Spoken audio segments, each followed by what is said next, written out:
Quand j'ai appris que j'avais remporté le titre de meilleure boss de la Naudière, surtout le prix Coup de cœur, j'étais évidemment très contente. Puis j'ai été très touchée aussi de lire le témoignage de Mégane.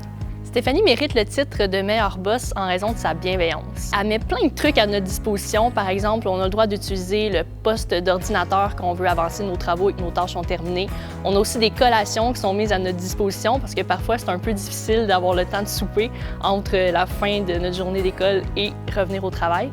C'est important pour le Centre culturel Desjardins de valoriser la conciliation travail-études parce que, premièrement, on a beaucoup d'employés temps partiel qui sont en même temps aux études. C'est notre rôle en tant qu'employeur de leur enseigner cet équilibre-là entre les différentes sphères de la vie et le travail. Travailler ici, pour moi, ça a eu plusieurs impacts positifs. Donc, par exemple, j'ai eu la chance de travailler dans un environnement qui est dynamique, mais également de pouvoir socialiser avec des personnes qui ont des valeurs qui sont similaires aux miennes.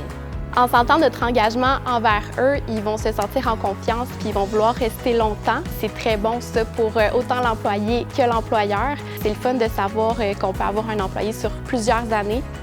Au Centre culturel Desjardins, on est certifié Osez et Jeunes depuis 2015. Ça prouve aux jeunes en fait qu'on est là pour eux. Si j'avais un conseil à donner aux jeunes, ce serait de toujours aller valider auprès de leur futur employeur c'est quoi les options qui peuvent leur être offertes par rapport à la conciliation travail-études. J'encourage les employeurs à écouter leurs jeunes, en fait, autant au niveau de leurs besoins par rapport à l'école, mais aussi à les écouter par rapport à leur travail. En fait, c'est eux qui sont sur la première ligne, qui peuvent vous apprendre beaucoup sur votre clientèle. Ça va créer un sentiment d'appartenance, en fait, à l'employé. Quand j'ai appris que Stéphanie avait gagné le titre de meilleure boss parmi une centaine de candidatures, j'étais vraiment contente. Il y a beaucoup d'efforts qui sont investis à l'égard des employés pour assurer leur bien-être, puis je trouvais que c'était important que ce soit souligné.